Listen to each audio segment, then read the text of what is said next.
nguhaye ikaze nanakwifuriza kugira ubuzima buzira umuze wowe wamaze gukora subscribe kuri Today 250 cyangwa Today 250 nawe utarakora subscribe cyangwa utubonye ari ubwa mbere ntugende udakanza aho hasi kugira ngo amakuru yose agezweho aje ahita kugeraho gatanu ku kandi. Nitwa Iva Eltier, muri kugenda mubimenyera nyine ko ari ngiye tuba turi kumwe hano kuri iyi mihanda nkuko bisanzwe nyine n'ubundi twe tuba twibereye ku mihanda, murabizi nibyo bintu byacu twibera ku muhanda. Uyu munsi ndi ku mihanda ya Kicukiro, Kicu City.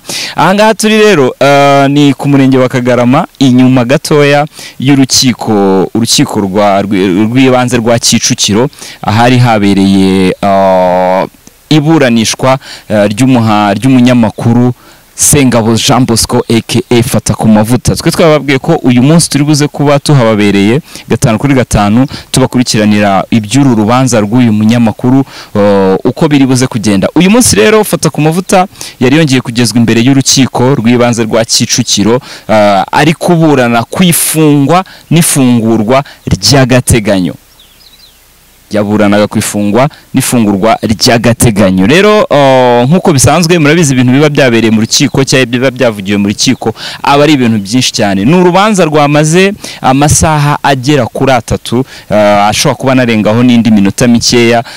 Urumva ibintu byose biba byavugiwemo aba ari ibintu byinshi, ntago byose naza hano ngo mbigusubiriremo mu minota mikeya tuba dufite, ariko ndagenda nkunyuriramo ingingo z'ingenzi zimwe na zimwe ku buryo ubasha gusobanukira ukanamenya aho biva naho biri kwerekeza. Twagiye uyu munsi Fata yaje mu rukiko, yatangiye kuburana nyuma yuko mu kuwa 4 w'icyumweru gishize yari yaje ariko asaba ko urubanza rwe rusubikwa. Yasabye ko urubanza rusubikwa kubera impamvu nabwo yasobanuye uyu munsi. Yavuze ko impamvu yasabye ko urubanza ko rwe rusubikwa ubushize ntabwo yari yiteguye kuburana kubera ko yari yarananiwe. Anavuga ko ni naho yahereye avuga ko yakorewe iyicarubozo, uburyo afunzemo ari uburyo butameze neza mu by'ukuri. Yasobanuye ko yafashwe agafungirwa ahantu, agifatwa yafungiwe ahantu hatameze neza, hatari mu nzu, atari muri gereza ya polisi cyangwa gereza ya RIB, ahubwo ni inzu nawe ubwe atazi iyo ariyo. Avuga ko harimo amazi, ni ku isima, bamushyize ku isima, harimo amazi, bamukuyemo n'imyenda, ariho yari afungiye. Rero ibyo ngibyo byatumye umunsi wo kuza gutangira kuburana azananiwe, afite ibitotsi kubera ko yari amaze iminsi atanaryama, naho hantu afungiwe hatameze neza mu by'ukuri ku buzima bw'umuntu uwo ari we wese. So yageze mu rukiko rero asaba ko urubanza rwe barusubika, rukaza gusubukurwa uyu munsi nkuko byari byagenwe. Aho ngaho ni ku kijyanye no kuvuga ko ari gukorerwa iyicarubozo. Kugira ngo tuze kuhavira rimwe kuri iki cyo gukorerwa iyicwarubozo, yanavuze ku kijyanye n'imyambaro. Yavuze ko ari kubuzwa kuza mu rukiko yambaye neza nkuko bimukwiriye nk'umuntu w'umugabo ufite urugo unameze neza. Urumva no mukapo sanzwe, umva i Kigali turabizi ko umuntu uba witwaye ugenda mu gatwikiriye aba ari umuntu w'umukapo. Saravuga ati ngiye rero uko ndi kuza mu rukiko ntabwo ariko nagakwiye kuba ndi kuza, ahubwo nuko uburyo mfunzwemo mbere yuko nza mu rukiko nibyo bantegeka.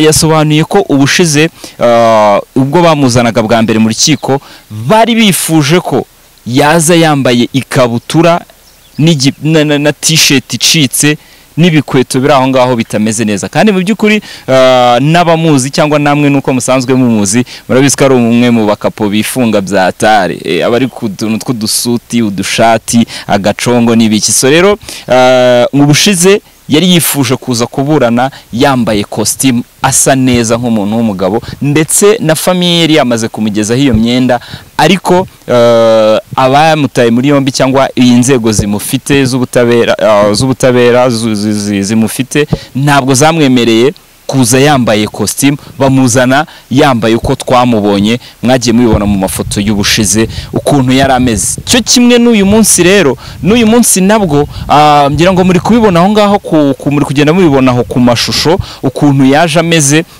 iyo shati y'umukara n'iyo pantaro, agapantaro k'agatisi kameze neza yatebeje na sandari. Aha ngaha yasobanuye ko n'uyu munsi atari ko yari kuza yambaye, yasobanuye ko uyu munsi nabwo yari yambaye neza. Umuryango we, umufasha we yari yamuzaniye ikoti ryiza rijyanye n'iyo pantaro muri kubona, yari yambaye na cravate, yambaye umukandara afunzemo neza, nyine ari smart aje kuburana. Ariko siko byagenze, ngo bamutegetse gukuramo ikoti, bamukuramo umukandara ndetse n'inkweto yambaye. Mu rukiko Fata yavuze ati nizi sandari nambaye, izo sandari muri kubona aho ngaho ku mashusho, yavuze ati sinzi ahantu zavuye, sinzi nyirazo, sinzi n'ukuntu bazizanye, bamaye ngo abarizo nambara kandi ntabwo ariko nge nagombaga kuza nambaye. So aho ngaho ni ku kijyanye no kuvuga ko ari gukorerwa iyica rubozo uburyo afunzemo. Hanyuma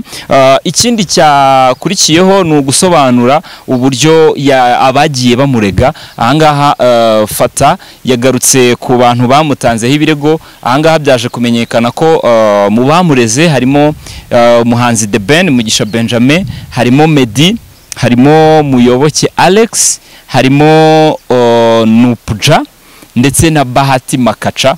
Abo ngabo ngo nibo batanze ibirego byatumye uyu musore atangira gukurikiranwa. Ariko mu by'ukuri mu buryo yabisobanuye, kuko ibi byose ndi kubabwira ni ibyagiye bivugirwa mu rukiko mu cyumba cy'iburanisha, yasobanuye ko aba bantu bose nubwo ari ibyamamare ari batanu, ntabwo ibirego byabo biri muri system.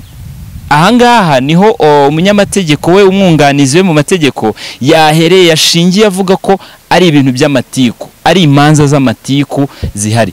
Urubanza ruri muri systeme muri izi zose, muri izi manza zose, ni urubanza rwa The Ben rwonyine. Aba bandi ibirego byabo ntabwo biri muri systeme, ariko mu by'ukuri nabyo abyisobanuraho mu buryo bugiye butandukanye. Yavuze kuri Ben, yavuze uburyo Ben yamureze ku kijyanye nuko yamwise Papa Marira, asobanura ko mu busesenguzi bwe akurikije ukuntu yagiye abibona, The Ben yagiye arira mu bitaramo byinshi, ariho yahereye akora ubusesenguzi, akavuga ko mu gitaramo kigiye kuza tikizarangwa n'amarira kuko n'ubundi Ben ari Papa Marira.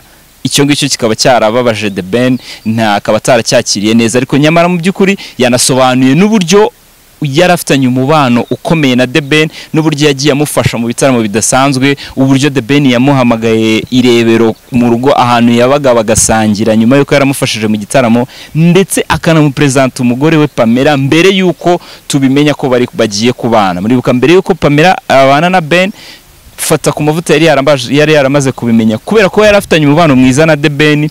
The Ben yari yaramuhamagaye mu rugo, aramwakira, barasangira, aboneraho no kumupresenta umukunzi we. So akavuga ati haje kubamo uwo mwuka mubi, ariko mu by'ukuri twarabanye neza, hari igihe namufashije, hari ibihe twabanyemo neza. Sinumva rero ukuntu bashingira ku busesenguzi cyangwa ku kazi kanjye ka buri munsi akaba ariko gakurura ibyo byose. Ariko n'ubundi ibyo byose bigenda bigakururana, bikazana ishene izamo ba Muyoboke, hakazamo ba David Bayingana nawe yavuzwe muri uru rubanza, hakazamo Ali Yakuru nawe yongeye kumugarukaho, n'abandi yagiye amentioninga mu kwiregura cyangwa mu kwisobanura. Yagiye agaragaza uburyo ibyo bamurega nta shingiro bifite. Tuvuge nko kuri Meddy nawe, Meddy nawe ari mu bamureze, Meddy nawe ari mu bamureze. Yasobanuye ko Meddy icyo yamureze ari uburyo ngo Meddy atishimiye kuba yaravuze ko mbere yuko akora ubukwe n'umugore we Mimi bari bamaze igihe babana, amurya amaturu. Ako kajambo amurya amaturu. So Fata rero we yasobanuye ko ari ubusesenguzi yakoze agendeye ku buhamya Meddy yari amaze gutanga mu rusengero. Murabyibuka ko Meddy yatanze ubuhamya mu rusengero, akanahishura ko yabanje kubana na Mimi mbere yuko bakora ubukwe cyangwa babana mu buryo bwemewe n'amategeko. So aho rero ngo niho Fata yashingiye akora ubusesenguzi bwe, akavuga ko muri ibyo bihe babanaga yamuryaga amaturu.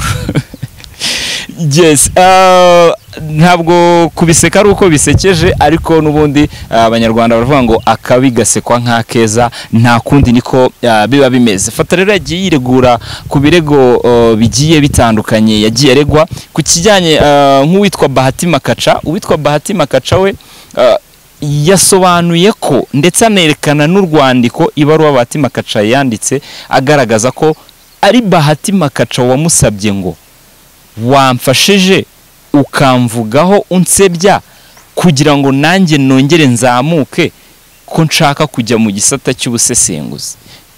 Ibi bintu mubyumve neza kandi binababere isomo. Hari igihe mubona ibintu byose kuri murandasi cyangwa kuri izi mbuga tuba turiho mukagira ngo uko babivuze niko kuri kwa nyako 100%, ariko mu by'ukuri ntabwo ikigiye ku mbuga nkoranyambaga cyose kiba ariko kuri 100%. Ngira ngo murabyibuka neza ko habayeho isaga yafata ku mavuta ndetse na Bahati Makaca, ariko mu by'ukuri byari ibintu byari byarateguwe kubera ko Bahati nawe ngo yifuzaga ko yakongera izina rye ryakongera rikagaruka mu myidagaduro, akongera akamenyekana kubera ko yaratangiye kuzima, ndetse byaranamufashije kuko nyuma yaho Bahati nawe yahise yinjira mu itangazamakuru nk'umusesenguzi, ndetse anahabwa n'akazi kuri channel yitwaga 3D, mwarabibonye akoraho iminsi itari myinshi cyane nubwo nyuma yaje kuhava, ariko byaramufashije bituma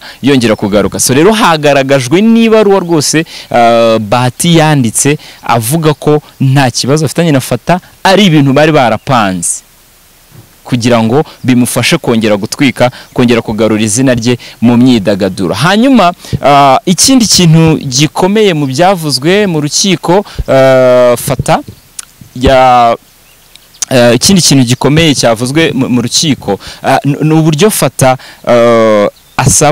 asaba kuburana ari hanze adafunze, ndetse anatanga n'abishingizi. Hari abantu bemeye kumwishingira barimo bosi we wo kwisibo, bosi wo kwisiba aho yahoze akora, ari mu bemeye kumwishingira kugira ngo byibuze bamurekure azajya aburana ari hanze. Mu by'ukuri ni ibintu byinshi cyane byagiye bivugwa.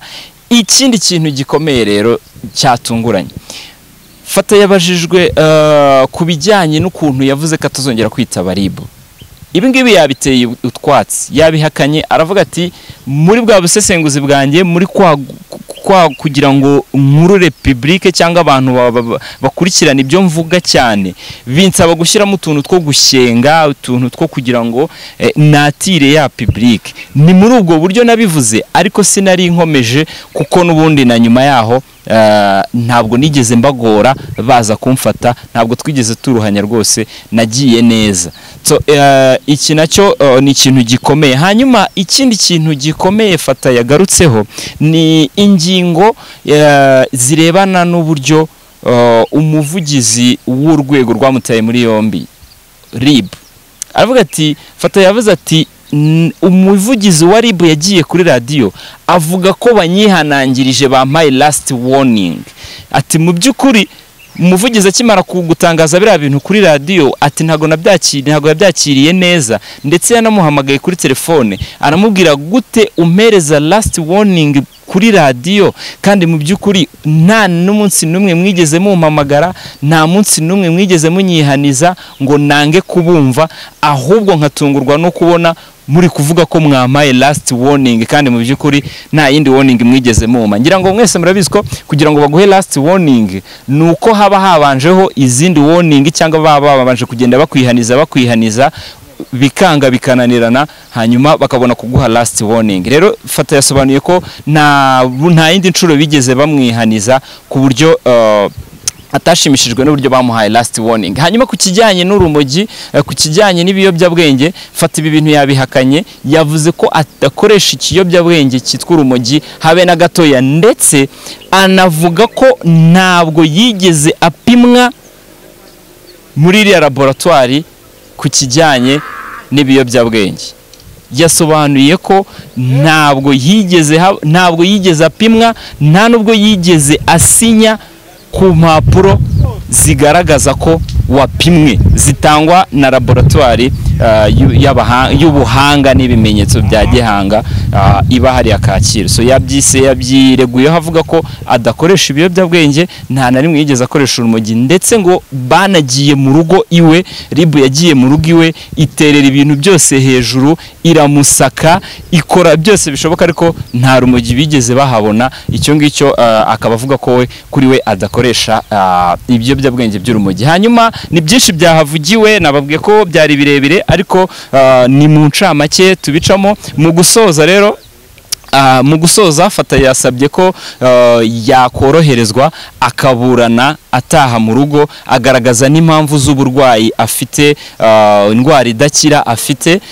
Hanyuma anavuga ko afite umuryango, kandi uwo muryango ari uwutunze, ubaho kubera ko yakoze. So akaba asaba ubutabera ko bwamugirira ikigongwe akaburana, akajya aburana ataha. Hanyuma umwanzuro uzasomwa ku munsi w'ejo, ku wa gatatu ku isaha ya 9 nibwo hano ku rukiko rw'ibanze rwa Kicukiro hazasomwa imyanzuro ku rubanza uyu mugabo ari kuregwamo. Mwakoze cyane, nimujye kure, mukomeze mubane na Today 250.